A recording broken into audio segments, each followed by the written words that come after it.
আল্লাহ, আমরা অনেকগুলা গুনাহগার বান্দা এখানে একসাথ হয়েছি শ্রমজীবী মানুষদেরকে নিয়ে, যাদের থেকে প্রতিনিয়ত চাঁদা তোলা হয়, যাদেরকে প্রতিনিয়ত সমাজ থেকে বিচ্যুতি করা হয়, যাদেরকে সমাজে কোনো গণ্যমান্য ব্যক্তিরা নিজেদেরকে জাস্ট নিজেদের কর্মচারী হিসাবে ব্যবহার করে ছুড়ে দেয়। আল্লাহ, তারা তো মানুষ। যখন নামাজে আমরা একসাথ হই, আমাদের মধ্যে কে শ্রমিক, কে মজুর, কে বড়লোক, কে প্রধানমন্ত্রী, কে মন্ত্রী, সেটার কোনো বেদাই থাকে না। বাংলাদেশে শ্রমিক, ছাত্র, জনতা, প্রধানমন্ত্রী যারা আছে, সবাইকে একই মানুষ হওয়ার তৌফিক দান করো।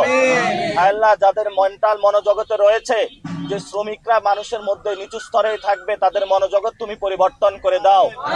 হায় আল্লাহ, যারা এই ক্ষমতায় গিয়েছে, তারা যাতে একটি শ্রমিক বান্ধব দেশ করতে পারে, সেই তৌফিক আমাদেরকে দান করো। হায় আল্লাহ, আমাদের শ্রমিক ভাইদের পাশে দাঁড়ানোর তৌফিক দান করো। হায় আল্লাহ, যারা আওয়ামী লীগকে পুনর্বাসন করার প্রচেষ্টা চালাচ্ছে, তাদের বিরুদ্ধে